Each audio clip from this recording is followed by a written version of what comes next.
Ich habe Peter gefragt, ob ich Vater etwas erzählen soll. Und? Ich werde es tun. Wenn du älter wärst und er macht dir einen Antrag, was würdest du dann antworten? Ehrlich? Klar, was sonst? Das war's wirklich deine Gewissensbisse haben. Ich glaube, ich könnte ihn nicht heiraten. Was? Wieso nicht? Peter hat irgendwie noch zu wenig Charakter. Was machst du denn, Anne? Du küsst ihn. Ja. Loslassen ist auch so schwer. Na, Peter? Latein gelernt? Gleich.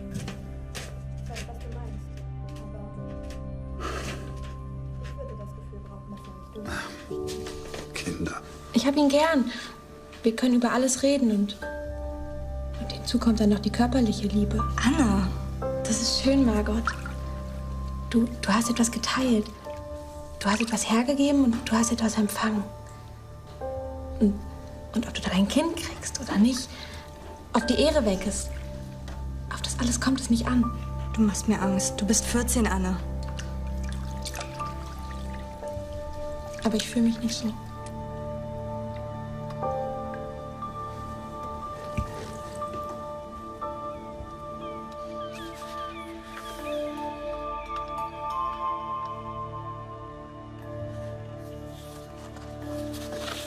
Als ich gestern bei Peter war, kamen wir, ich weiß wirklich nicht mehr wie, auf das Thema Sexualität. Ich hatte mir längst vorgenommen, ihn einiges zu fragen. Ich würde Peter gern fragen, ob er weiß, wie ein Mädchen eigentlich aussieht. Ein Junge ist von unten, glaube ich, nicht so kompliziert gestaltet wie ein Mädchen. Ja? Es wird Zeit. Mach das Licht aus, Anna, ja? Ja.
Sie sind noch hier. Haben Sie etwas erreicht? Die Listen. Konnten Sie die einsehen? Ja.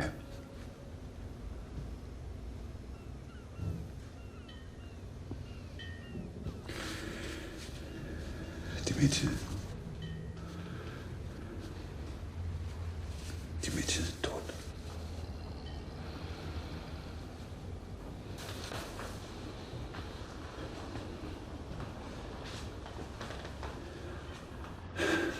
Ich bin wieder hier. Wer hätte das gedacht?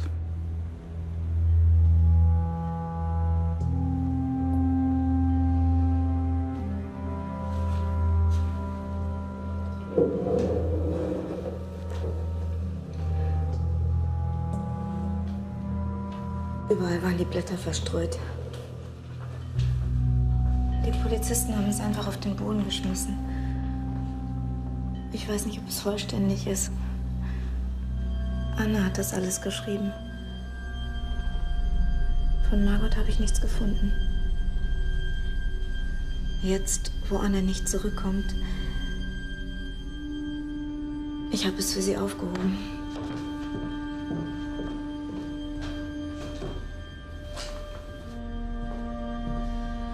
Sie können bei uns wohnen. Mein Mann, Jan und ich, wir haben noch ein Zimmer, was wir kaum brauchen. Danke, das kann ich nicht annehmen. Doch.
Vor ein paar Tagen fing Vater an, über Untertauchen zu sprechen.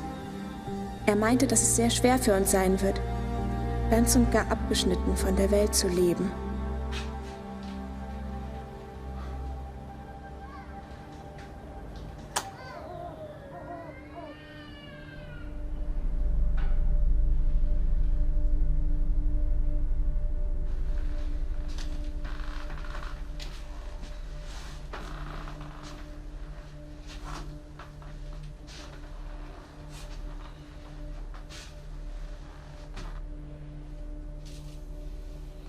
Das Hinterhaus ist ein ideales Versteck. Obwohl es feucht und ein bisschen schief ist, wird es wohl in ganz Amsterdam, ja vielleicht in ganz Holland, kein so bequem eingerichtetes Versteck geben.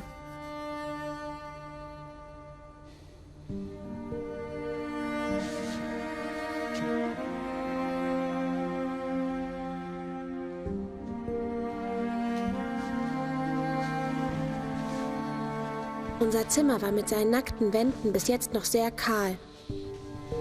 Dank Vater, der meine ganze Postkarten- und Filmstar-Sammlung mitgenommen hatte, habe ich mit Leimtopf und Pinsel die ganze Wand bestrichen und aus dem ganzen Zimmer ein einziges Bild gemacht. Es sieht viel fröhlicher aus.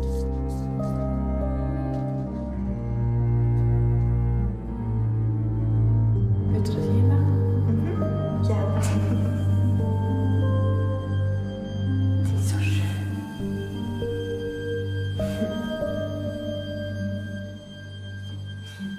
Sie ist so schön. Herr Frank?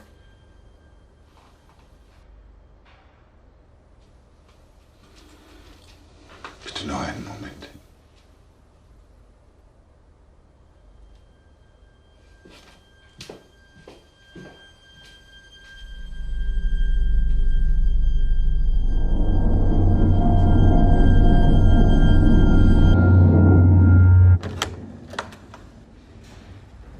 Guten Tag. Tag. Sie sind der Polizist Silberbauer? Ja? Wer ist denn da? Mein Name ist Huf von der holländischen Zeitung Haagse Post. Sie sind noch Polizist? Hat sie der Wiesenthal geschickt? Ich würde gerne mit Ihnen über Amsterdam sprechen, 1944. Es gibt auch ein kleines Honorar. Na ja, dann Kann ich mich setzen? bitte. Ja, nehmen Sie ruhig Platz. August 1944, die Verhaftung der Familie Frank in der Prinsengracht. Haben Sie die geleitet? War das Ihr Kommando?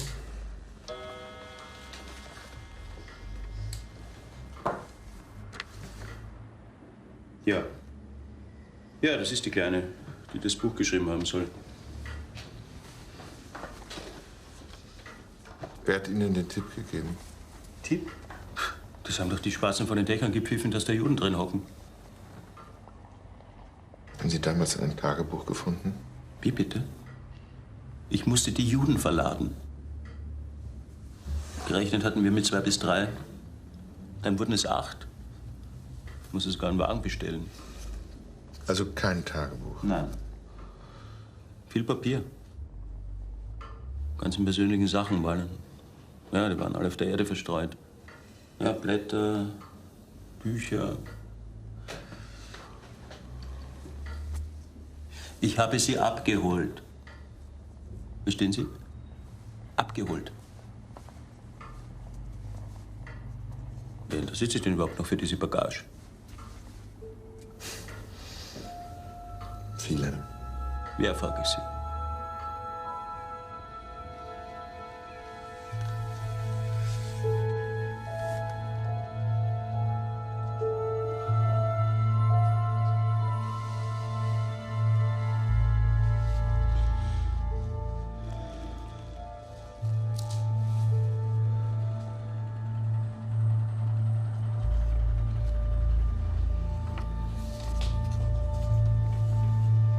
Liebe Kitty, diese Art Tagebuch zu schreiben, finde ich viel schöner. Und ich kann die Stunde fast nicht abwarten, wenn ich Zeit habe, in dich zu schreiben. Ich bin so froh, dass ich dich mitgenommen habe. Ich möchte nun noch einiges von der Klasse und meiner Schule erzählen und will mit ein paar Schülern anfangen. Rob Cohn war verliebt in mich, aber jetzt kann ich ihn nicht mehr ausstehen. Er ist heuchlerisch, verlogen, weinerlich, verrückt und unangenehm und bildet sich schrecklich viel ein. Sully Springer ist ein schrecklich schweinischer Junge und das Gerücht geht rum, dass er gepaart hat. Trotzdem halte ich ihn für einen tollen Jungen, denn er ist sehr witzig. Ja, sie war sehr lebhaft. Sie sprach immer, sie würde gerne gesehen werden. Ja. Sie möchte gerne die Jungs, dass die Jungs sich für ihr interessieren.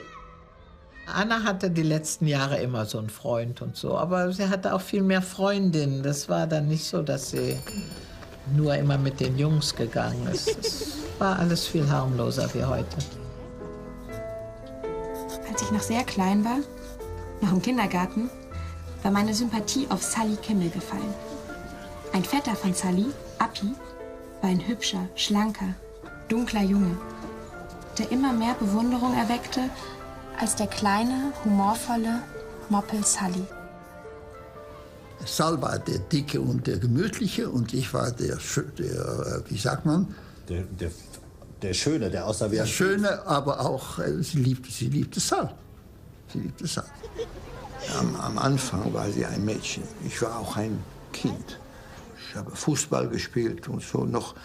Er hatte noch keine hormonale Drängungen, aber wir waren viel zusammen.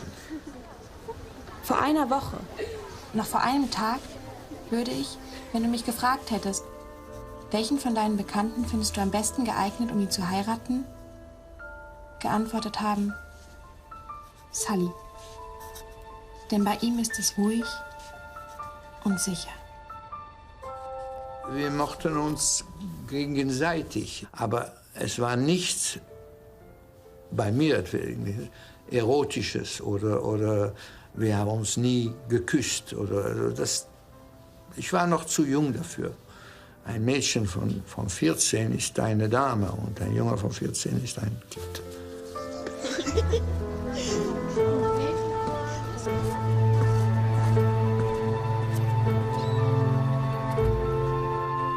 Ab Mai 1940 ging es bergab mit den guten Zeiten.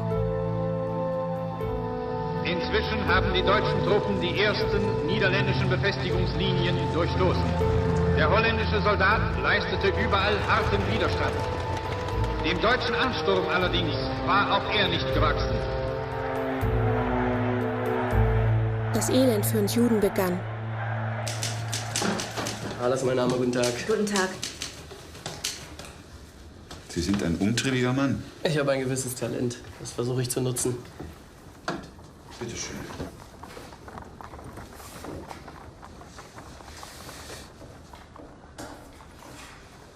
Mir ist ein Brief in die Hände gefallen. Ein gewisser Jansen schreibt darin, dass sie den Deutschen nicht zutrauen, den Krieg zu gewinnen. Jansen? Der hat lange bei uns aufgehört. Sie hatten ein Verhältnis mit seiner Frau? Das Geschwätz. Ich glaube das auch nicht. Damit wir uns nicht falsch verstehen, aber der Jansen schreibt nun mal solche Briefe. Dafür wird man heute erschossen.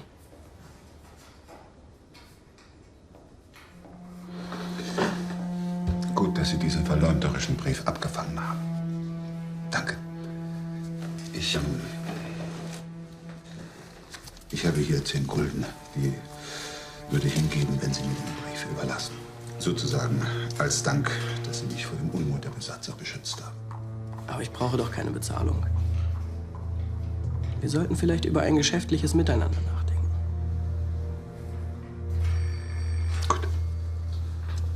20.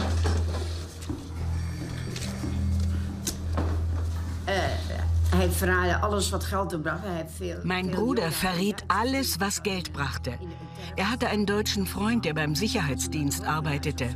Der war ein hoch angesehener deutscher Offizier. Ihm verriet er alle Juden und bekam Geld dafür. Und Menschen, die er nicht mochte, wie seine Schwester, verriet er auch. Er war schon immer äußerst gefährlich. Schönen Tag.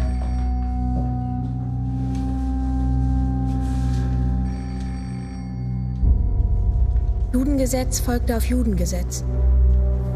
Juden dürfen sich nicht in Theatern, Kinos, im Schwimmbad aufhalten. Wir konnten nirgendwo hingehen und dann werden Juden nicht mehr erlaubt, die Straßenbahn zu brauchen oder in ein Geschäft zu gehen. Sie sind auch mit dem Fahrrad in die Schule gefahren, oder? Nein. Ja, wenn wir noch durften. Aber dann war es verboten. So ging unser Leben weiter. Und wir durften dies nicht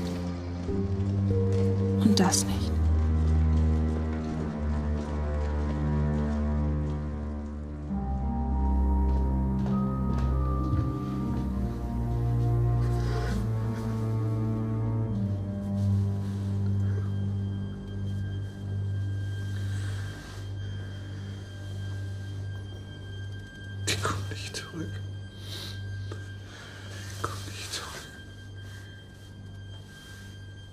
Ich weiß.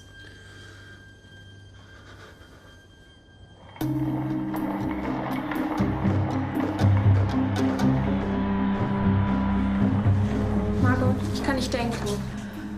Was packst du ein? Du musst deine Schulbücher mitnehmen. Wer weiß, wie lange das dauert. Wann kommt Hello? Wir sind um 3 verabredet. Sag mir bitte, wenn du was weißt. Wo gehen wir denn hin? Ich weiß nichts. Keine Ahnung. Du wirst Hello nicht öffnen. Er darf nicht erfahren, dass wir verschwinden. Ja.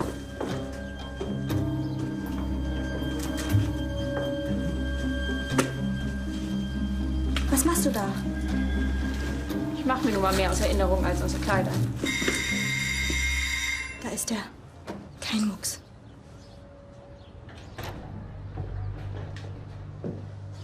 Margot, Anne, ist das jemand für euch? Anne, es war ihrer. Hello. Du bist ja nur neidisch. Waren Sie überrascht, als sie dann nicht mehr da war? Nein, ich war meisten Leute, mit denen ich groß geworden bin, waren nicht mehr da. Man lebt damit. Dass Menschen verschwinden. Ja.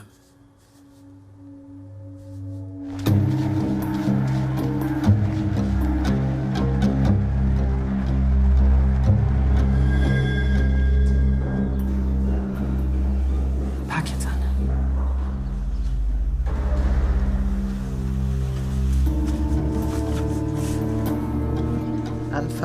Juli gehe ich rüber zu Anne und wir wollen spielen.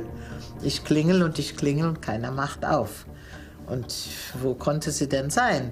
Und bei der dritten Klingel kam dann dieser Herr Goudsmit, der holländische Untermieter, ein Jude, runter. Und er sagt, du weißt nicht, die Familie Frank ist in die Schweiz ausgewandert. Das Tagebuch lag nicht da und ich war neugierig, das Tagebuch zu lesen, denn ich wusste, dass sie über mich geschrieben hatte und ich wollte das lesen, aber das Tagebuch war nicht mehr da. Der Aufruf galt im Übrigen nicht Papa, sondern mir.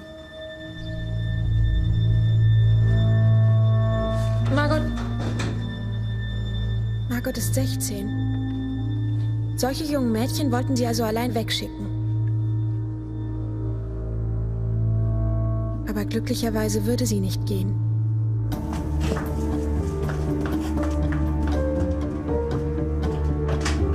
Mutter hatte es selbst gesagt. Und darauf würden auch Vaters Worte wohl gezielt haben, als er mit mir über Verstecken sprach.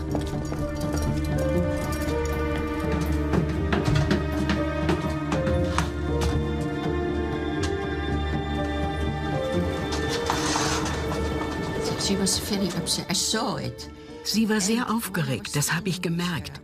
Als ich mit ihr vor dem Versteck stand, hatte ich Angst, dass sie umkippt. Was blieb mir anderes übrig? Ich öffnete die Tür und stieß sie hinein. I opened the door and put her in.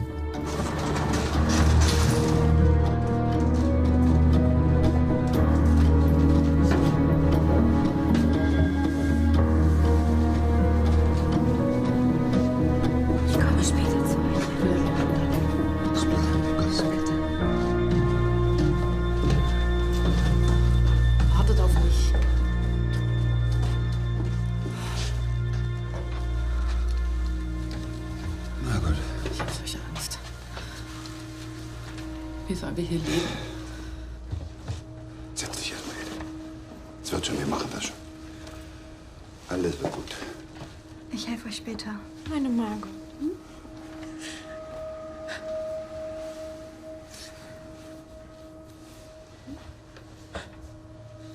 When I came there, it was terrible. Es war ein furchtbarer Anblick im Versteck. Alles war durcheinander. Frau Frank und Margot setzten sich auf das Bett.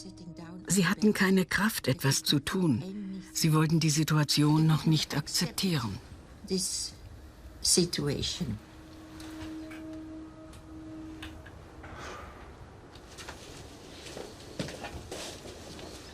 Es war schwierig für Annes Mutter, aus Deutschland wegzugehen, aus das schöne Haus, das sie in Frankfurt bewohnt haben.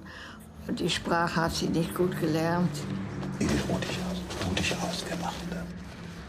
Amsterdam war für sie ein Exil, ein absolutes Exil. Sie liebte Frankfurt, sie liebte Deutschland. Sie hatte eine große Sehnsucht nach Frankfurt gehabt. Hämmern dürfen wir nicht, oder? Nur in der Mittagspause, der Arbeiter. In Zukunft heißt das still sein. Wirklich still. Auf Socken gehen, flüstern und weniger reden. Unser Wohnzimmer und all die anderen Zimmer waren so voller Zeug, dass man es nicht beschreiben kann. Erstmal die Bücher. Aber Vater und ich, die beiden Aufräumer der Familie, wollten sofort anfangen.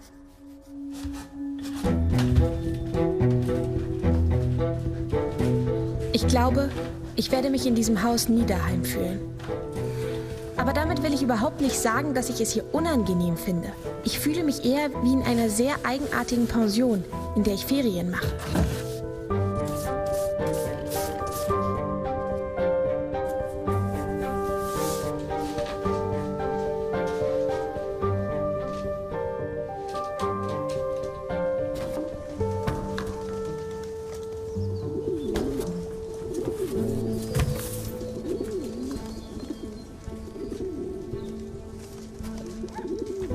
Es ist für jemanden wie mich ein eigenartiges Gefühl, Tagebuch zu schreiben. Nicht nur, dass ich noch nie geschrieben habe, sondern ich denke auch, dass sich später keiner, weder ich noch ein anderer, für die Herzensergüsse eines 13-jährigen Schulmädchens interessieren wird. Bis zu meinem 4. Lebensjahr wohnte ich in Frankfurt. Da wir Juden sind, ging dann mein Vater 1933 in die Niederlande.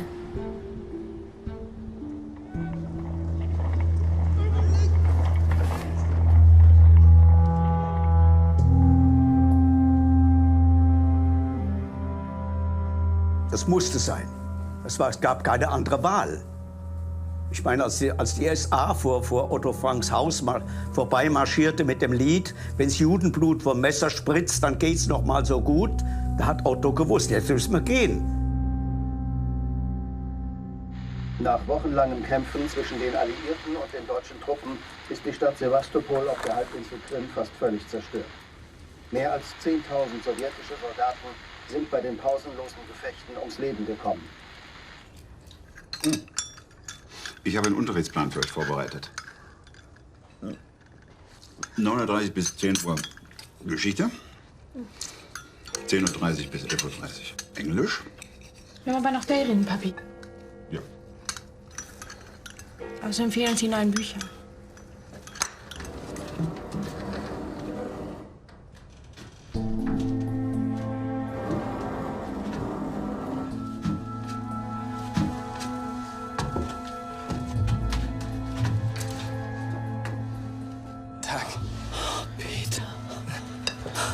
Was machst du schon hier?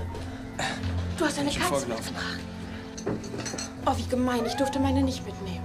Und ich bin wieder schuld. Morgens um 9:30. Wir saßen noch beim Frühstück, kam Peter van Pelz. Frau und Herr van Pelz kamen eine halbe Stunde später. Oh mein Gott, mir wird ganz anders. Meine Mutter. Wir dachten, sie kämen erst am 14. Aber weil die Deutschen immer mehr Aufrufe verschickten, fanden sie es sicherer, lieber einen Tag zu früh, als einen Tag zu spät umzuziehen. Willkommen. Was alles über sie erzählt wird. Eine Familie hat sie morgens um 4 mit dem Fahrrad vorbeikommen sehen. Eine andere war sich sicher, dass sie in ein Militärauto geladen worden sind. Oh, Gustin, bitte sei doch jetzt mal still. Also Ihr Nachbar, der Herr Goldschmidt, der hat da Ihre Adresse gefunden und so dachten alle, die sind in der Schweiz. Kann man mal hier ein bisschen Luft machen, bitte? Ja, nicht. Okay, mir wird gleich besser. Ach ja. Oh, Mama, lass doch. Bitte, bitte, nicht auf den Tisch. Aber Frau van Pelz hatte zu unserem großen Vergnügen einen Nachttopf in ihrer Hutschachtel. Ja, ohne den fühle ich mich nirgendwo daheim, erklärte sie. Und der Topf bekam auch gleich seinen festen Platz unter der Bettcouch. nachts soll dies hier auch ihr Reich sein. Ah, wir schlafen in der Küche. Ja. Wunderbar. Schnitzel. Es gibt doch noch eine Toilette. Alles da, Frau van Pelz, alles da. Die müssen wir uns allerdings teilen. Peter van Pelz. Ein ziemlich langweiliger und schüchterner Lulatsch. Noch nicht 16, von dessen Gesellschaft nicht viel zu erwarten ist. Er tischlert mal ein bisschen und geht dann wieder dösen. Was für ein Dummkopf. Für dich.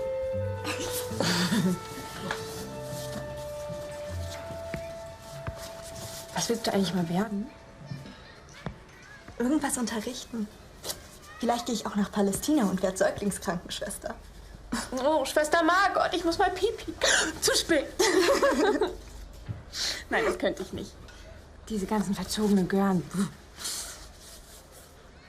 Ich will lieber nach London oder Paris. Sprache oder Kunstgeschichte studieren. Dafür braucht man aber Geld. Was wird denn hier so gekichert? Ich lese hier nur so einiges über dich. Gar nicht wahr. Was erzählst du denn da, Anne? Peter, warte. Ich habe noch was für dich.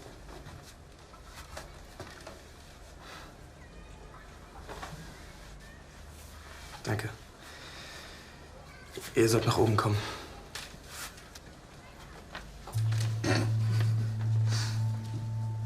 Könnte schon ein bisschen freundlicher sein, oder?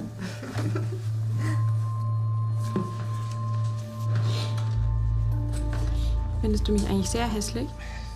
Du siehst witzig aus und hast hübsche Augen.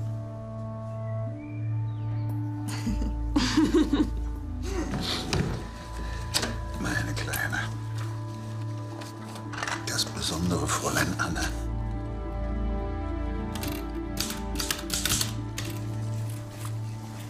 Ich möchte auch einmal Zeit für mich im Badezimmer haben. Wir sollten einiges besprechen und festlegen. Geregelter Tagesablauf ist wichtig für uns alle. Wir sollten alle um 7 Uhr aufstehen. Dann wer geht wann ins Badezimmer? Also ich. Aber Anne, du musst nicht gleich am Morgen ins Bad. Du kriegst deine Zeit am Abend, wenn die Lagerarbeiter gegangen sind. Hm? Ja? Schreibe ich einen Plan. Darf ich? Ah, dann können wir ja gleich regeln, wer wann kocht. Haben wir Sie zu sehr in Anspruch genommen, Frau von Pelz? Otto, ich mach das doch gern. Aber wer weiß, wie lange das hier noch geht. Also ich koche auch gern mal. Und dann verspatzt du dich wieder und alles brennt an. Anne. Das ist jetzt einmal passiert. Und wer hier am meisten schwätzt, das wissen wir alle. Wer denn, Frau von Pelz? Wo sie recht hat, hat sie recht. Anne, wenn du jetzt meine Tochter wärst, dann hättest du eine sitzen. Das nächste Mal kochst du, verstanden? Und dann sind wir alle sehr gespannt, was du zustande bringst. Oh mein Gott, lässt man jetzt schon die Kellner kochen? Ich meine, ihr solltet endlich einen Plan machen, statt immer zu streiten. Naja, Sie sind ja die Harmonie in Person. Ich bin bereit, den Abwasch zu machen. Zumindest bei einer scheint so etwas wie Erziehung hängen geblieben zu sein. Danke, Mann. Bravo. Das ist ein guter Anfang. Anne, was machen wir? Soll ich abtrocknen? Tisch abräumen? Nein, ich mach lieber die Betten. Wie wär's, wenn du das alles tun tätest? Tätest. Ich könnte Ihnen auch Unterricht in Niederländisch geben. Wie wäre das? Anne, willst du mich beleidigen? Ich wollte nur meine Hilfe anbieten. Ich habe wirklich selten ein so freches, unerzogenes und schwatzhaftes Kind erlebt wie du. Ich. Sowas muss ich mir nicht anhören. Mama! Meine Haare! Geh auf dein Zimmer, Anne. Ihr entschuldigt mich. Wie gesagt, wir sollten einiges regeln. Mein Gott, die ganze Seife. Es gab Spannungen, das ist ganz natürlich. Wenn Sie sich vorstellen, dass Sie mit Ihrer Familie versteckt sind, 2 Jahre lang, mit noch einer anderen Familie, da gibt es immer Spannungen. Anne war frecher und hat mehr mit der Mutter diskutiert und so. Anne wusste, ich muss Ihnen diesen schönen Satz von meiner Mutter sagen. Der liebe Gott weiß alles, aber Anne weiß alles besser. Und so war es also vor allem mit der Mutter auch, nicht? Sie wusste besser, wie man Kinder erzieht und alles wusste sie besser. Liebe Kitty, glaube ja nicht, dass es einfach ist, der unerzogene Mittelpunkt einer Versteckerfamilie zu sein, bei der sich jeder ständig in alles einmischt. Abends im Bett, wenn ich über meine vielen Sünden und angedichteten Mängel nachdenke, komme ich so durcheinander durch die große Zahl der Dinge, die betrachtet werden müssen, dass ich entweder lache oder weine, je nach meiner inneren Verfassung. Was haben wir, um Gottes Willen, mit Anne Frank zu tun? Und dann steht in der Zeitung, dass mein Mann als Verbrecher angeklagt ist. Was denken Sie, was die Menschen in der Nachbarschaft dazu sagen werden? Niemand will Ihren Mann anklagen. So ist es. Niemand sagt, dass ich ein Verbrecher bin. Der Herr hat völlig recht. Jetzt red du keinen Unsinn, verdirbst alles. Und haben Sie denn erfahren, wen Sie da verhaftet hatten? Kannten Sie die Familie? Ich sag's Ihnen ganz ehrlich. Ich habe mir das Buch erst letzte Woche gekauft. Ja, es hat mich natürlich interessiert, ob ich auch drin vorkomme. Aber es endet vor der Verhaftung. Ja, so ist das. Noch Kaffee? Nein, danke. Ich bin erst viele Jahre nach dem Krieg durch Zeitungsausschnitte dahinter gekommen, dass ich selbst sie festgenommen hatte. Aber wie kann denn das Mädchen behaupten, dass alle Juden ins Gas kamen? Das wussten wir doch damals gar nicht.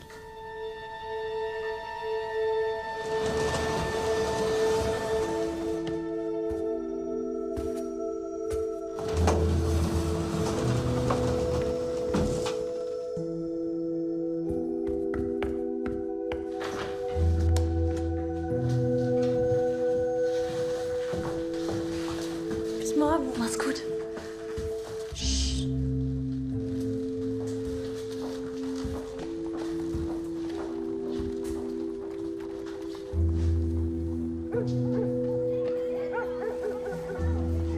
Die Menschen hier in der Nachbarschaft sehen nicht sehr anziehend aus. Und vor allem die Kinder sind so schmutzig, dass man sie nicht mehr mit der Zange anfassen möchte. Gestern habe ich, als wäre es ein Weltwunder, durch den Vorhang 2 Juden gesehen. Das war ein seltsames Gefühl. Wenn es dunkel wird, dann kommen sie raus. Als hätte ich die Menschen verraten und würde nun heimlich ihr Unglück betrachten.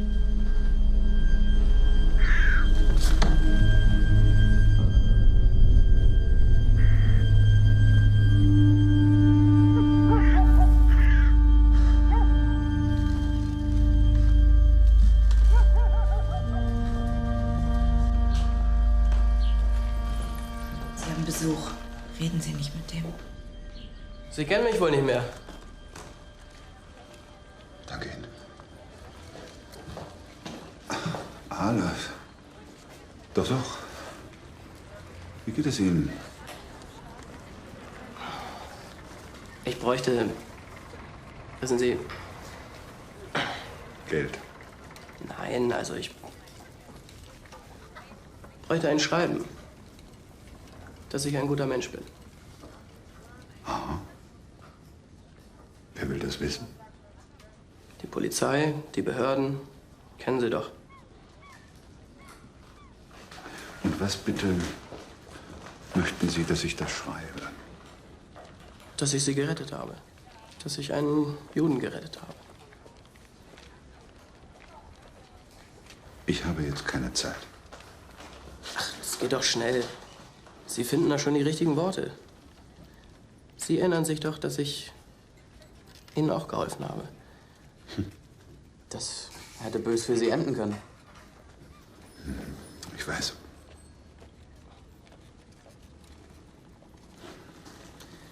Wiedersehen. Wiedersehen.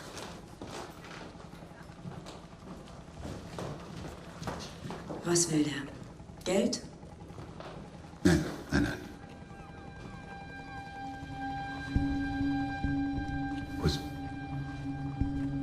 Wo ist das Buch? Das lag doch. Ja, Gott sei Dank. Ich dachte schon, er hat es mitgenommen.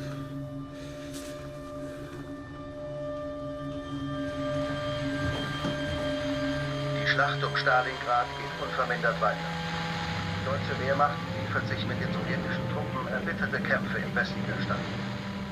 In seiner Rede an die deutsche Bevölkerung hat der Schriftsteller Thomas Mann die an den Juden begangenen Verbrechen, ihre Unterbringung in Ghettos und Konzentrationslagern, ihre Vernichtung durch Giftgas scharf verurteilt. Liebe Kitty, wir wollen einen 8. Verstecker aufnehmen. Ja, bitte? Dr. Pfeffer. Wir sind immer der Meinung gewesen, dass hier noch genug Platz und Essen für eine 8. Person ist.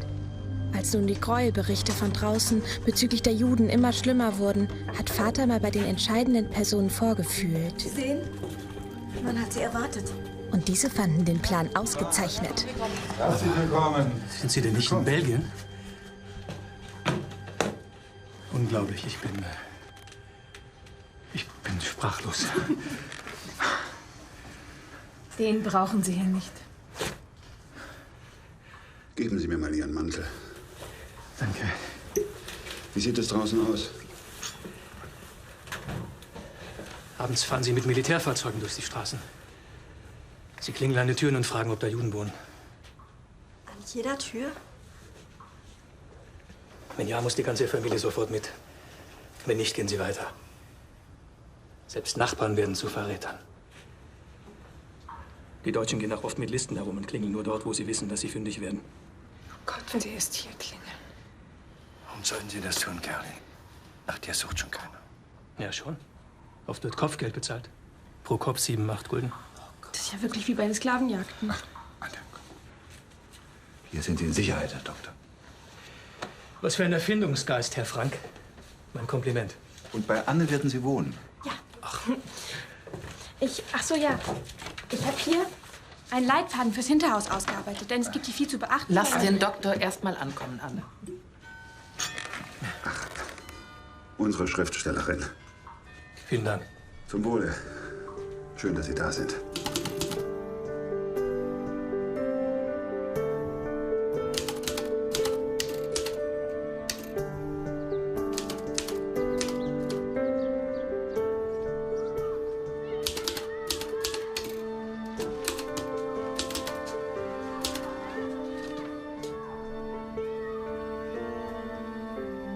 Kann ich Ihnen helfen?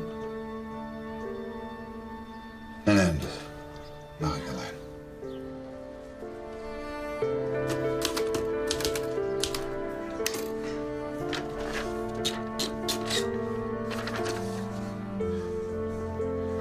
Die ersten Seiten werde ich jemandem zu lesen geben.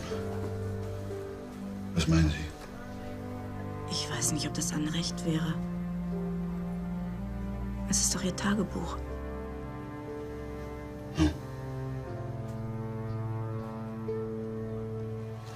Aber es ist auch ein Dokument.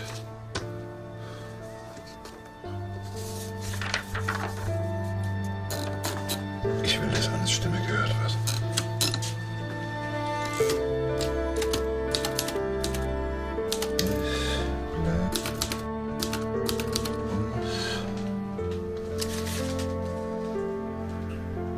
Nichts anderes übrig. Also ruhig wie nur möglich das Ende dieser Misere abzuwarten. Juden warten, Christen warten. Der ganze Erdball wartet. Und viele warten auf ihren Tod. Deine Anne. Deine Anne.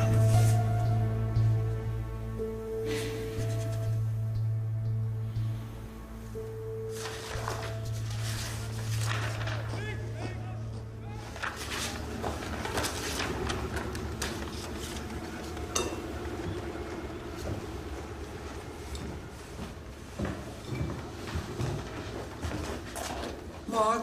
Ja, guten Morgen.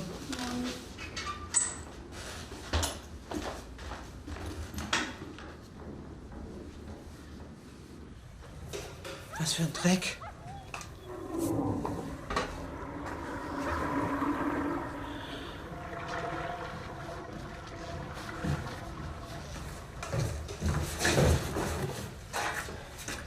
Du, irgendwas stimmt hier nicht.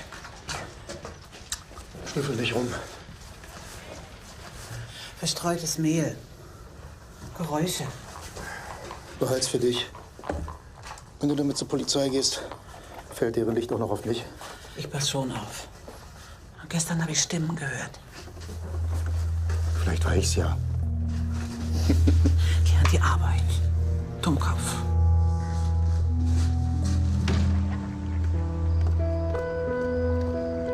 Leitfaden vom Hinterhaus. Schöne, ruhige, waldfreie Umgebung im Herzen von Amsterdam. Keine privaten Nachbarn. Möblierte und unmöblierte Wohnungen und Zimmer ständig verfügbar. Mit oder ohne Pension? Miete? Gratis. Diätküche? Fettfrei. Anne hat manchmal humoristische Passagen vorgelesen. Kleine Geschichten, die sie geschrieben hatte. Die Geschichte über den Zahnarzt und Ähnliches. Aber nie etwas über ihre Ideen, ihre Gefühle. Sowas hat sie nie vorgelesen. Freizeit. Fällt bis auf Weiteres aus, sofern außer Haus. Gebrauch der Sprache. Es wird zu allen Zeiten gefordert, leise zu sprechen. Erlaubt sind alle Kultursprachen, also kein Deutsch. Gymnastik täglich. Starke Getränke? Nur gegen ärztliches Attest.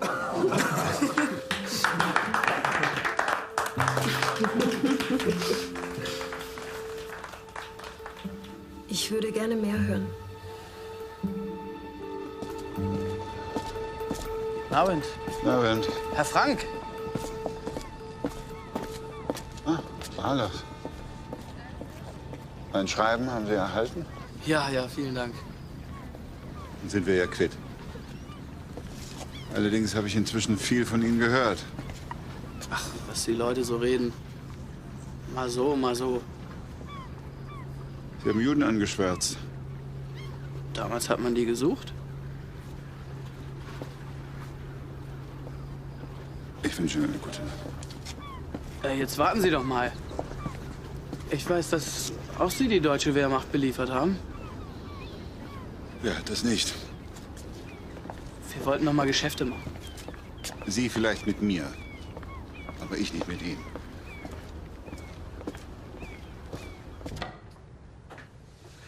kommt ein Häschen gesprungen, macht Männchen vor Freud. Guten Morgen, liebe Anne, dein Geburtstag ist heut. Steht der Kuchen auf dem Tische, macht sich dick, macht sich breit. Guten Morgen, liebe Anne, dein Geburtstag ist heut.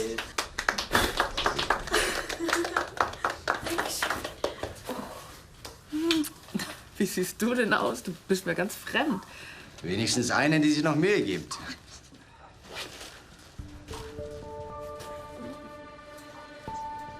Alles Gute, Anne. Ich würde dir sagen... Danke. Ja, jetzt lass dich mal anschauen. Hm? Ja. Von welcher Filmschauspielerin hast du denn diese Frisur? Keiner? Ach, verrat es uns doch. Wir haben keine Ahnung, was in der mondänen Welt so modern ist. Von hinten sieht's ganz schön lustig aus. Margot, warum versuchst du nicht mal eine andere Frisur? Das würde dir sicher auch stehen. Auguste, bitte. Meine kleine Zierpuppe. Herzlichen Glückwunsch. Hm? Die Frisur ist meine eigene Erfindung. Das glaube ich nicht. Wem willst du das denn erzählen? Du siehst wirklich so anders aus, Anne. Versuch's doch einfach mal.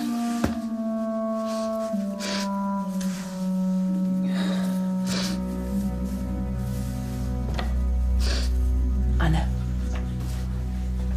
Papi kann doch nicht. Sollen wir nicht mal zusammen beten? Nein. Das möchte ich nicht. Bist du sicher?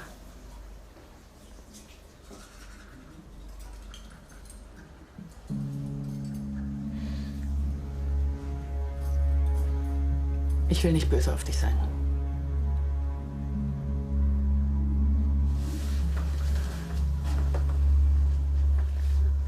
Liebe kann man nicht erzwingen.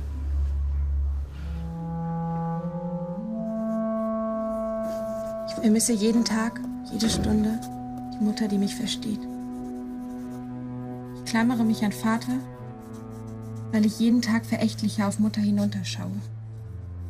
Und er der Einzige ist, der in mir noch ein Restchen Familiengefühl aufrechterhält.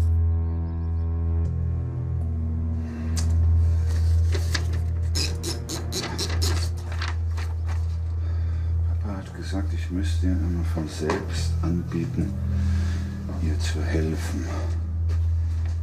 Aber das tue ich nicht.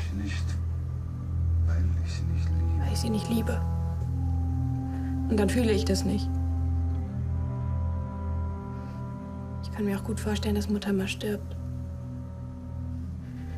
Aber dass Papi mal stirbt, das könnte ich, glaube ich, nicht aushalten. Das ist sehr gemein von mir. Aber so fühle ich es.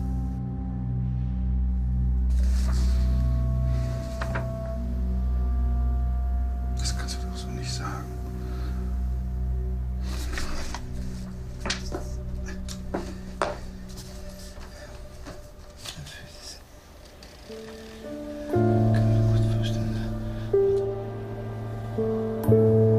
Manchmal überlege ich mir, kann mich wohl irgendjemand verstehen? Über die Undankbarkeit hinwegsehen. Hinwegsehen über Jude oder Nicht-Jude. Und nur den Backfisch in mir sehen, der so ein großes Bedürfnis nach ausgelassenem Vergnügen hat.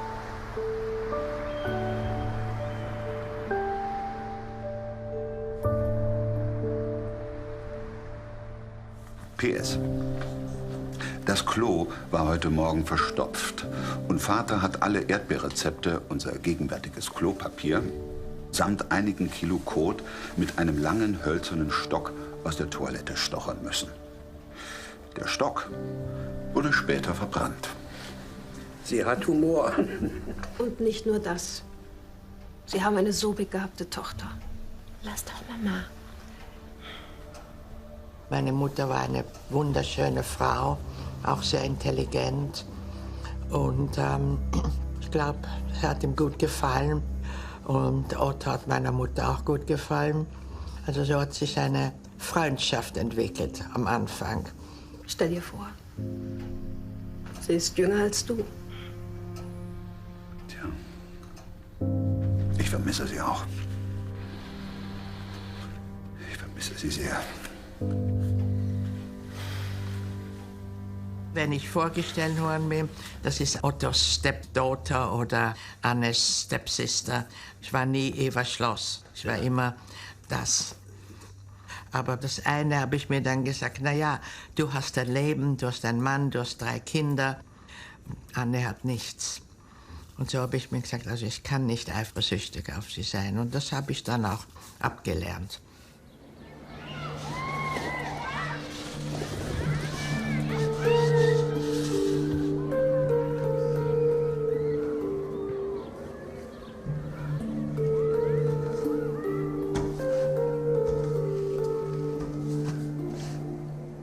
Ist dir nicht kalt?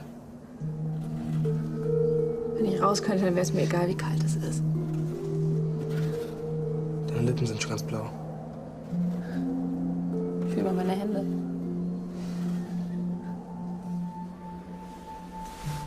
Immer, wenn ich meine Periode habe, es war es 3-mal, habe ich das Gefühl, dass ich trotz der Schmerzen, des Unangenehmen und Ekligen, ein süßes Geheimnis in mir trage.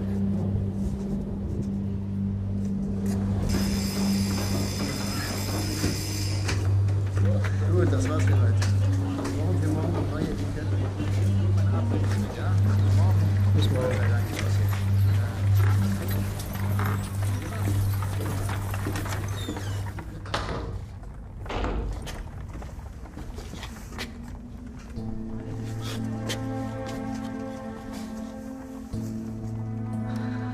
So, bleib stehen.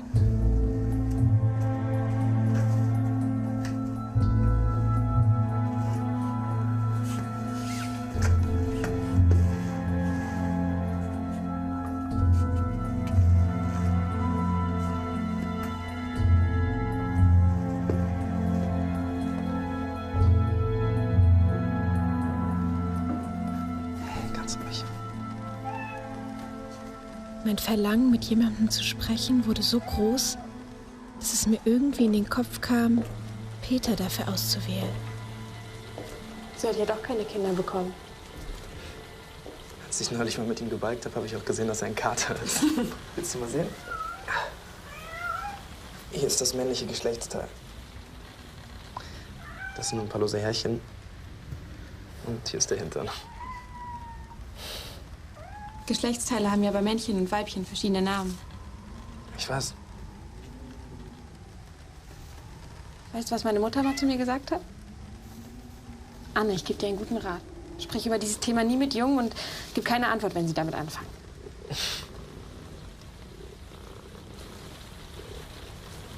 Am Anfang konntest du mich nicht ausstehen. Du warst sehr lebhaft. Du meinst lästig. Ja. Weißt du schon, was du später mal machen willst? Ich werde Verbrecher oder Spekulant. Nein. Nein, ich möchte auf einer Plantage in Indien arbeiten. Aber warum willst du nicht hier bleiben? Der Krieg ist bald vorbei. Ich fände es doch bequemer, wenn ich Christ wäre. Oder es nach dem Krieg einfach irgendwie sein könnte. Wirklich? Würdest du dich auch taufen lassen? Ich glaube, ich könnte nicht fühlen wie die Christen, aber nach dem Krieg wüsste dann niemand, ob ich Christ oder Jude bin.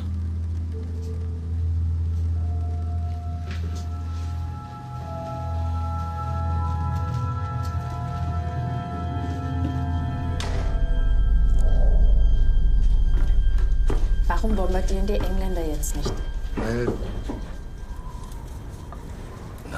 Weil das Wetter zu schlecht ist. Gestern war das Wetter doch schön und sie sind auch nicht geflogen. Also wir reden nicht darüber. Warum? Darüber kann man doch reden und seine Meinung sagen. Nein. Ja, warum nicht?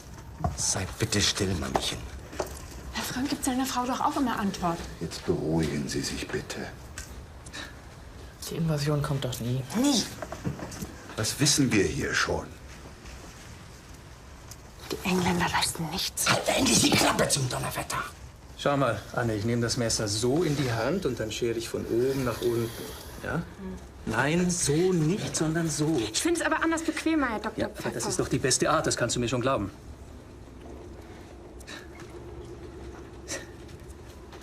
Die Kartoffeln haben komische Flecken. Miep sagt, unser netter Gemüsehändler hat Lieferschwierigkeiten. Alles ist knapp. Er hat kein Gemüse mehr. Spinat vermisse ich nicht. Red nicht so. Die morgens nicht beim Kartoffeln schälen helfen, müssen sie eben abends pellen. Kartoffeln zu schälen ist im Übrigen keine Jungarbeit, setze ich. Sehe auch nicht ein, warum die Männer mal helfen sollen. Ach ja, mein Herr, ich weiß es schon. Bestimmt arbeiten die Kinder wieder mal nicht genug. Aber merken Sie sich bitte, wenn Margot nicht hilft, tut Anne es. Und umgekehrt. Ja, und? Peter hilft doch auch nicht.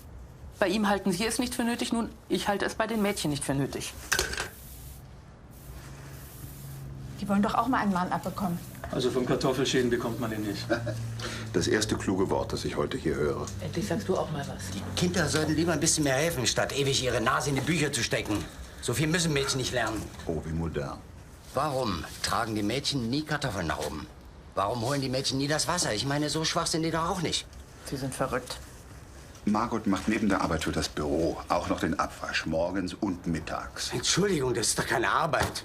Herr von Pels, dann übernehmen Sie doch den Abwasch am besten selbst. Was halten Sie davon? Wer bin ich denn? Wissen Sie was? Wenn jeder nur seine eigenen Bohnen pflückt, ja? Dann kann er auch von seinem eigenen Geld leben. Ich weiß, dass wir nichts mehr haben. Meine Frau will ihren Pelzmantel nicht verkaufen. Das Fahrrad von Peter werden wir nicht los. Wir haben nichts mehr. Ja, ich weiß. Wenn Vater nicht viel zu gut zu solchen Menschen wäre, wäre es bestimmt das Beste, sie ihn einmal kräftig unter die Nase zu reiben. Dass wir und die anderen sie im wahrsten Sinne des Wortes vor dem Tod gerettet haben. In einem Arbeitslager wird man noch ganz andere Dinge tun müssen, als Kartoffeln zu schälen. Sogar andere Dinge, als der Katze die Flöhe abzusuchen.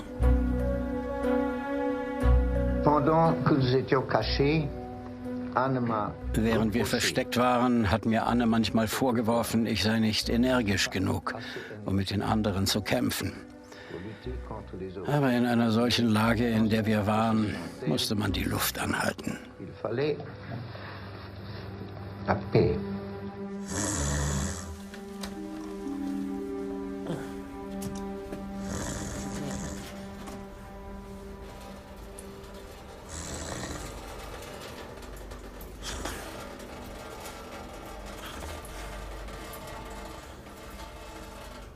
Als ob ich tagsüber nicht schon genug Psst, Psst zu hören bekomme, ist mein Herr Zimmergenosse nun auf die Idee gekommen, mir nachts auch wiederholt Psst zuzurufen. Ich denke nicht daran, das zu beachten und rufe das nächste Mal Psst zurück. Psst.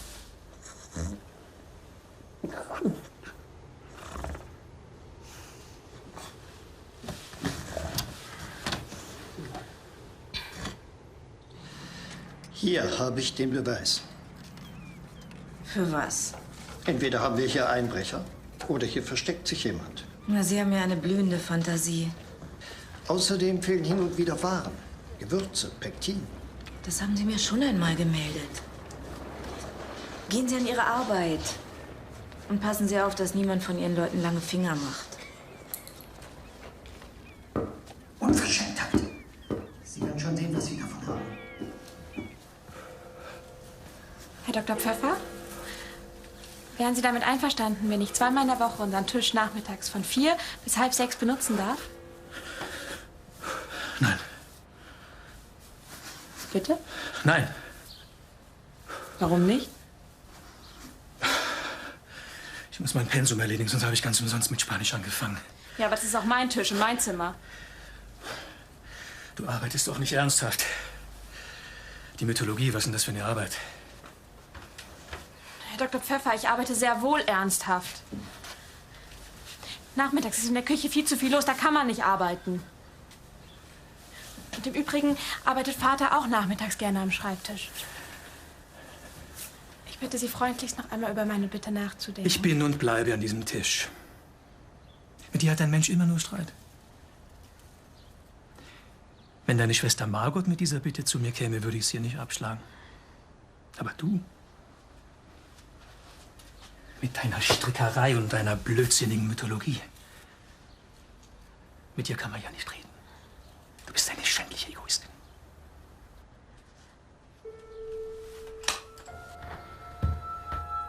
In diesem Augenblick dachte ich schlag ihm direkt aufs Maul, dass er mit seinen Lügen gegen die Wand fliegt.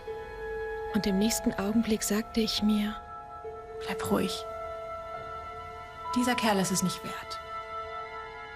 Nach dem Waffenstillstand mit den Alliierten hat die italienische Regierung heute dem Deutschen Reich den Krieg erklärt. Italien ist nun als kriegführende Macht in den Kreis der Alliierten aufgenommen. Die Menschentransporte aus Frankreich und den Niederlanden Richtung Osten reißen nicht ab. Das Leid der europäischen Juden in den besetzten Ländern geht weiter. Opferzahlen sind noch nicht bekannt.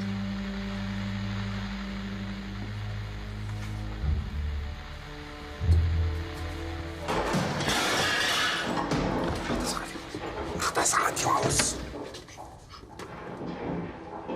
Tu doch das Radio weg. Auguste, wenn Sie uns finden, können Sie auch das Radio Ja, Mann.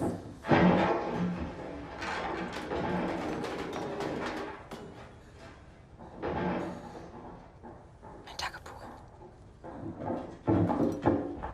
Verbrenn es doch. Ja, gute Idee. Mein Tagebuch nicht, nur zusammen mit mir.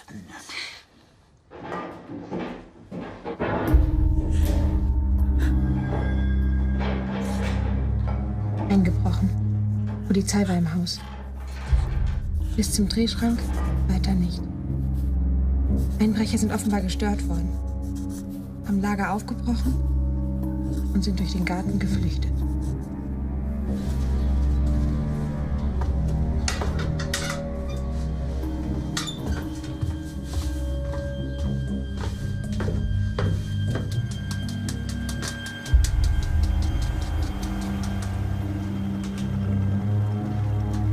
Irgendwo ist doch hier jemand. Das spüre ich.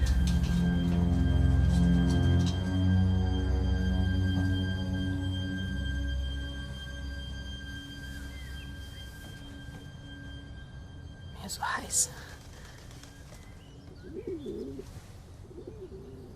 Verliebt? Warum sollte ich verliebt sein? Warum nicht?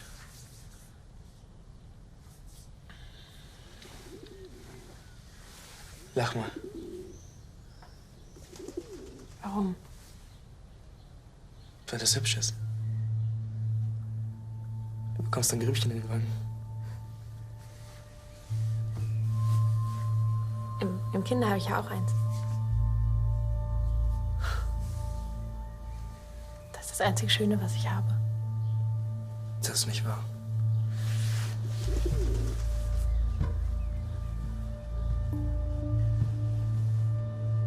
Ich finde dich hübsch.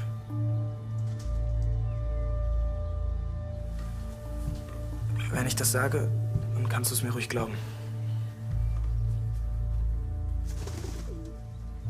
Du, ich finde dich auch hübsch.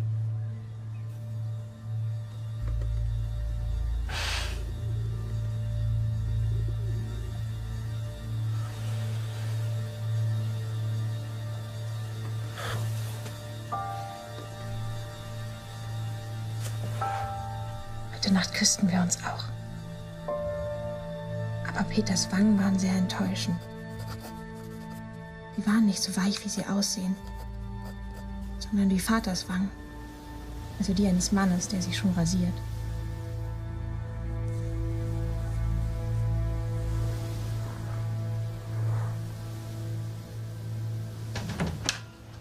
Es wird Zeit. Mach das Licht aus, ja? Soll ich dir noch was vorsingen, wie früher? Nein, Papa. Der Mond ist aufgegangen. Nicht singen.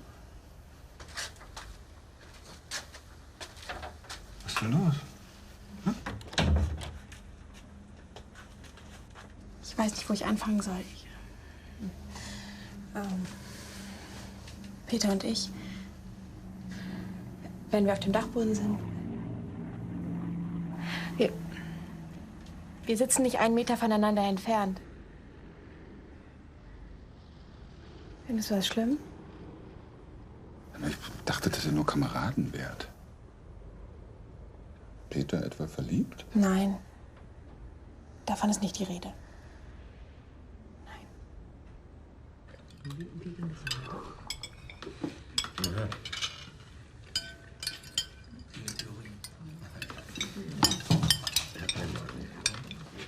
Schickt es sich denn für Herren, abends im Dunkeln noch junge Mädchen zu Besuch zu haben? Tja, Annes zweite Heimat. Anne? Kann ich euch beiden da oben denn trauen? Sie beleidigen mich, Frau von Pelz.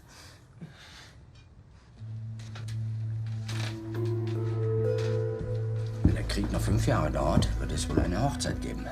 Ja, da müssen dann aber erst die Väter gefragt werden.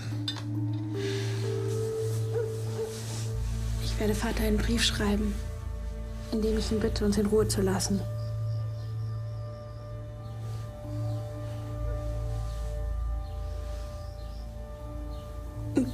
Stell dir vor, die wüssten, dass wir über so intime Dinge sprechen.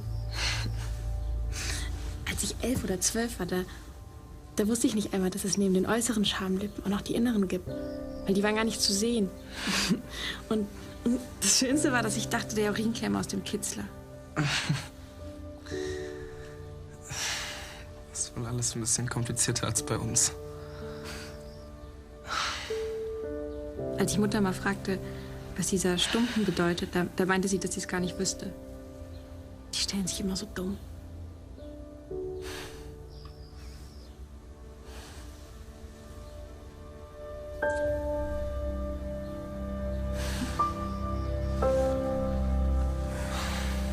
Anne war neugierig und wollte gerade von all diesen Dingen sprechen.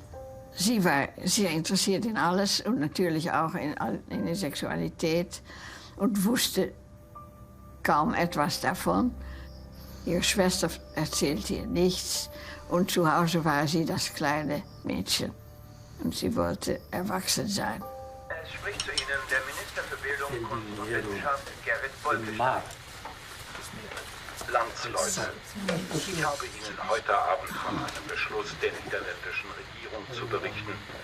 Dieser Beschluss bezieht sich auf das Sammeln, Bearbeiten und Herausgeben. Gestern Abend sprach Minister Bolkestein im Sender Oranje darüber, dass nach dem Krieg eine Sammlung von Tagebüchern und Briefen aus dieser Zeit herauskommen soll. Natürlich stürmten alle gleich auf mein Tagebuch los. Stell dir vor, wie interessant es wäre, wenn ich einen Roman vom Hinterhaus herausgeben würde. Und sie wollte ja, wenn sie überlebt hätte, dann irgendetwas aus diesem Tagebuch machen. Sie wollte nicht das Tagebuch veröffentlichen, aber sie wollte einen Roman schreiben aufgrund des Tagebuchs.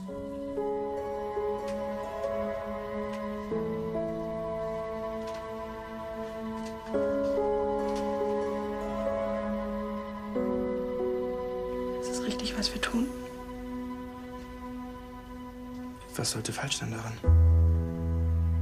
Dass ich immer so schnell nachgebe. Vater ist unzufrieden mit mir. Er will die Knutscherei nicht haben.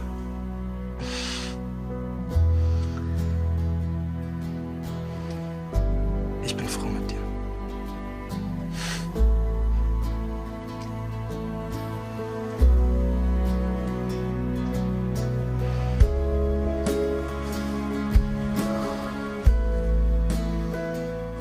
Die normale Anne plötzlich weg.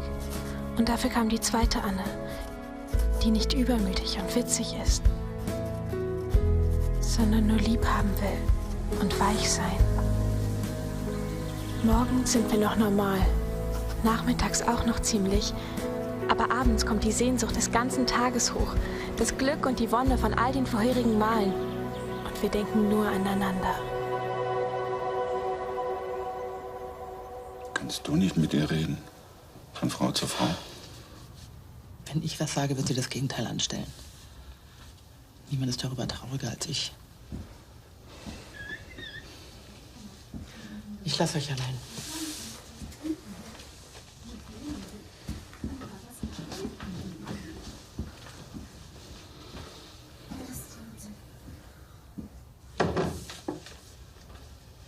Tja, Anne.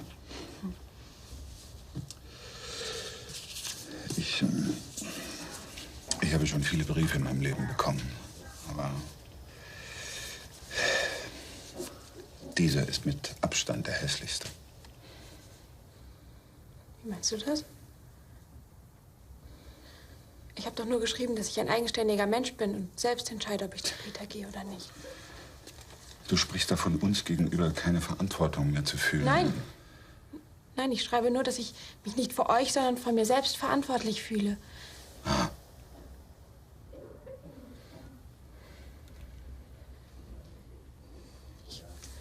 Ich wollte dir erklären, was mit mir passiert ist. Warum ich immer so laut war. Warum eure ganzen Ermahnungen nichts helfen, wenn ich einfach traurig war. Anne, du hast so viel Liebe von uns empfangen. Wir sind immer für dich da. Wir haben dich immer verteidigt, egal was war. Nein. Ihr habt doch gar nicht gemerkt, wenn es mir schlecht ging. Anne, bitte.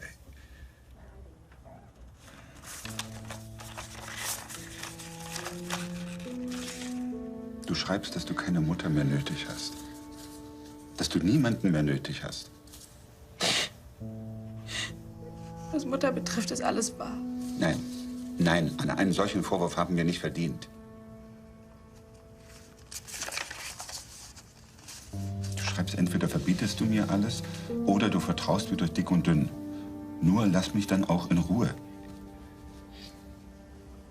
Ich habe gedacht, dass du eine Erklärung von mir erwartest. Wegen Peter. In Bezug auf Peter habe ich tatsächlich mehr Zurückhaltung von dir erwartet. Du kannst und darfst mich aber nicht einfach wie eine 14-Jährige behandeln, Papa.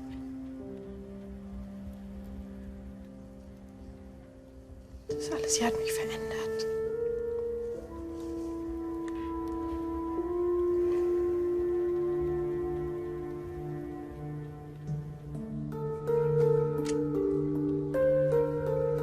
Ich sehe uns 8 im Hinterhaus, als wären wir ein Stück blauer Himmel, umringt von schwarzen Regenwolken.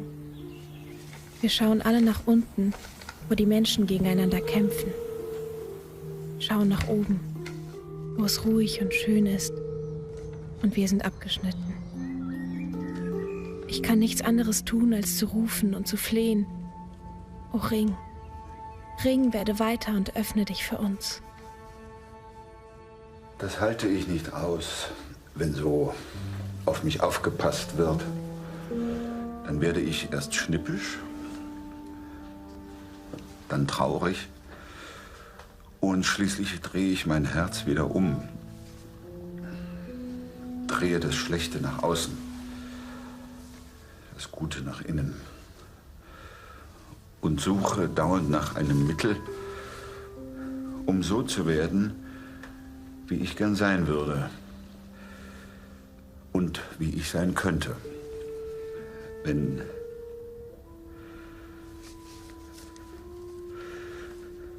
keine anderen Menschen auf der Welt leben würden.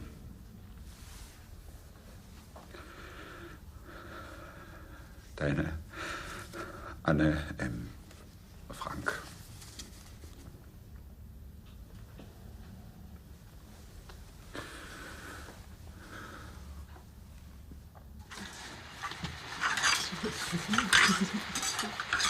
Wir unterbrechen nun unsere laufende Sendung für eine wichtige Sondermeldung. Tausende alliierte Truppen haben heute die Strände der Normandie in Nordfrankreich erreicht. Es ist der Beginn einer Großoffensive gegen die Deutschen. Tausende Fallschirmspringer sind hinter der Feindeslinie heruntergegangen. Invasion. Schwere Bombardements auf Boulogne. Die Invasion hat begonnen. Le Havre. Alliierte Truppen befinden sich im Kampf mit deutschen Soldaten. Die Armee und auch das Volk sind one will and one hope. This is D-Day. This is D-Day. This is D-Day.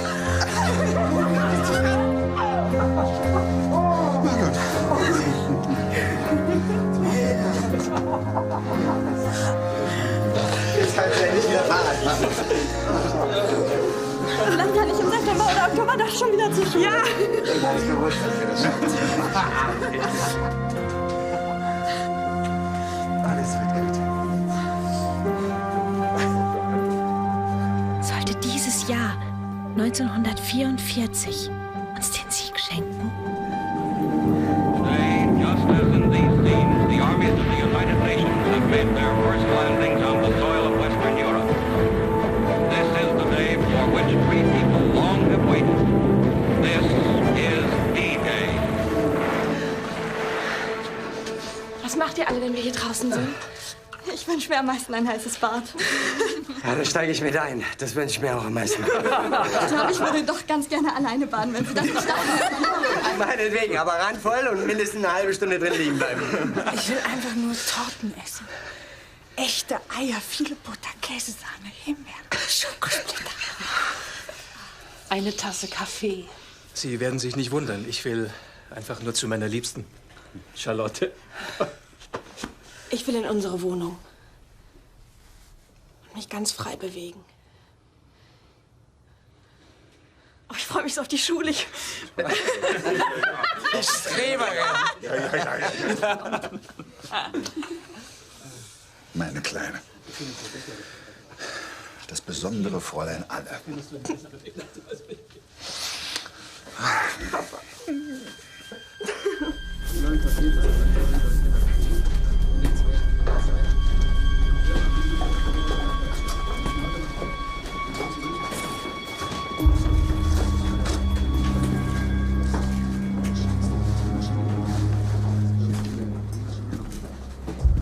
Sie trommelten 8 SS-Männer zusammen und fuhren dann mit einem Überfallwagen in die Prinzengracht. Ja. Ja, es war ein sonniger, warmer Augusttag. Ich wollte gerade essen gehen. Als ich angerufen wurde, dass da in einem Haus noch Juden versteckt wären. Wir läuteten und als ich die Tür öffnete, ja, da kam mir sofort dieser typische Gewürzduft entgegen, der ständig die Lagerräume vom Kolonialbahn durchzieht. Ich sah, wie einer meiner Männer mit einem Lagerarbeiter sprach, auf Holländisch. Ja, der zeigte aber nur mit seinem Daumen nach oben, als ob er sagen wollte, Sie sitzen oben. Das ist Guten Tag. Schönen guten Tag. Los, los, nichts wie weg. Wer hat ihn informiert?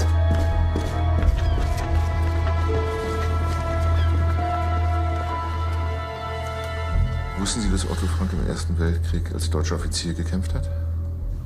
Ja, das hat er mir erzählt. Also bei der Verhaftung hat er das erwähnt.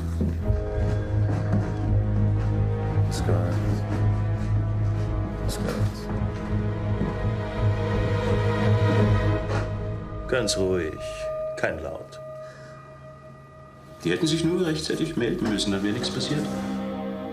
Die wären ins KZ Theresienstadt marschiert, nicht nach Auschwitz. Man muss nur reden.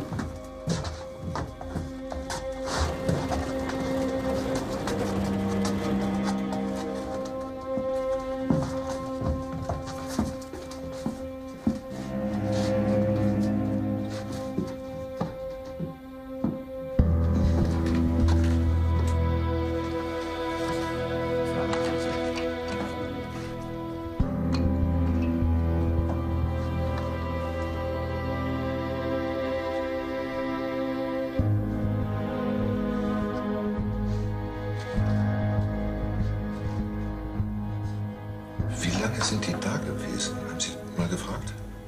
Das hat mich auch interessiert. Seit 25 Monaten sind wir hier. Das können Sie erzählen, wenn Sie wollen.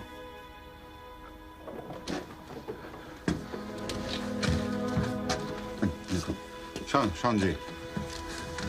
Ihr. Da waren mit Namen versehene Striche an der Wand. woraus deutlich erkennbar wurde, wie sie gewachsen war. Ich konnte in der Tat sehen, wie sie mit ihrem Kopf den letzten Strich weit überragte. Ich sagte noch zu Frank: Was haben Sie für eine schöne Tochter?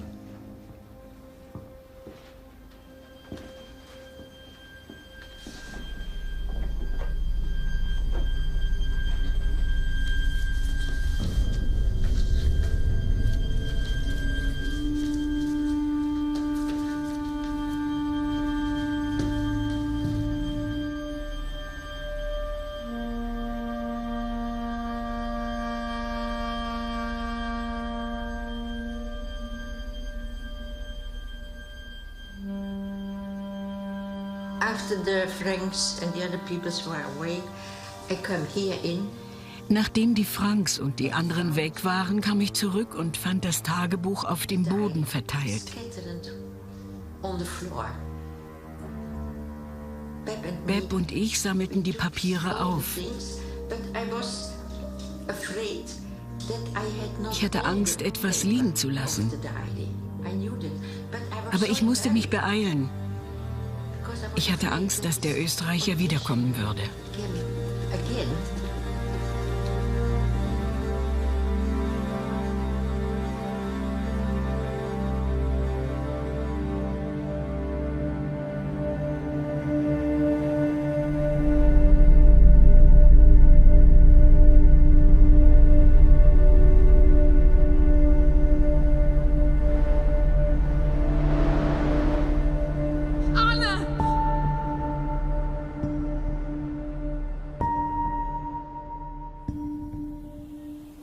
Als wir nach Tagen das Lager Westerbork kamen, da ging es uns noch gut.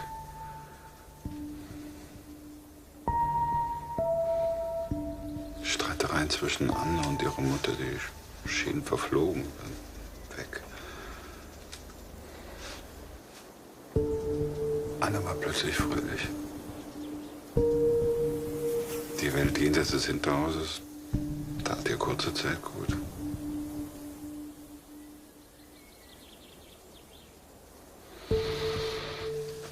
Es gab da auch noch zu essen.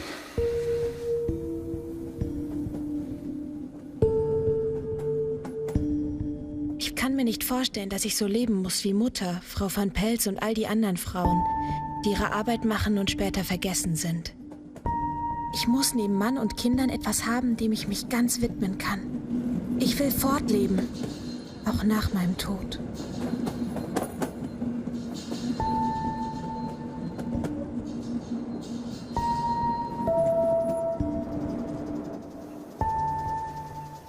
Ich versuchte alles, um wenige Wochen später dem Zug nach Auschwitz zu entkommen. Nichts half.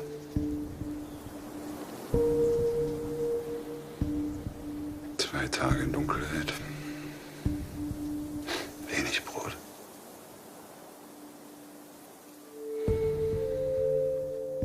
Nach unserer Ankunft wurden wir getrennt.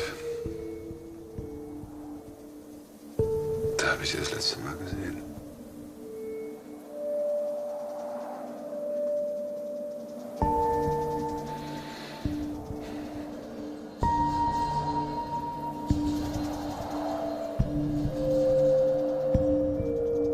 Ich bin oft niedergeschlagen gewesen, aber nie verzweifelt. Ich beschreibe jede Entbehrung in meinem Tagebuch wie eine Unterhaltung.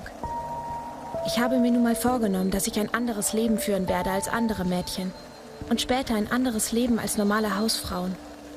Und darum, nur darum, muss ich in den gefährlichsten Augenblicken über die komische Situation lachen. Margot und Anna wurden dann nach Bergen-Belsen gebracht. Die Deutschen die Russen fürchteten.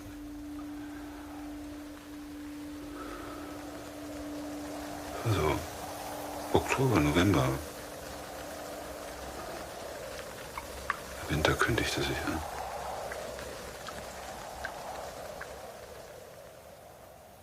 Im Februar 1945, kurz vor dem Ende, erzählt mir jemand, deine Freundin Anne Frank ist hier drüben bei diesen Frauen. Und da bin ich dann am Abend, so war nah ich kann, an das Gitter rangegangen und ganz vorsichtig habe ich gerufen und es hat mir geantwortet dort die Frau van Pels. Sagt sie, ich bringe Anne. Und wirklich, ich warte dort in der kalten Regennacht und nach ein paar Minuten eine ganz schwache Stimme ruft mich und es war Anne.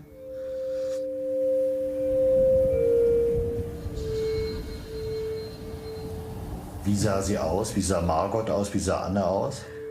Die waren Skeletten. Die waren ganz... Abgemagert. Na, nicht abgemagert. Ich hier zum Beispiel habe kein Fleisch mehr gehabt. Da ist nichts mehr übergeblieben. Und sie war kalt, sie hat geschüttelt von Kälte. Sie war wie sagt man, eine Decke. In Bergen-Belsen hat sie Ihnen erzählt, dass sie ein Tagebuch geschrieben hat. Und das wollte sie benutzen als Basis für ein Buch nach dem Krieg. Aber wir haben geträumt, wir haben ja nicht gewusst, dass Mipris diese Papiere als zusammengenommen hat und nachher an den Vater gegeben hat. Das wüssten wir nicht. Wir haben Traum gehabt. Oh ja, nach dem Krieg wird sie das Buch schreiben. Das war Wahnsinn.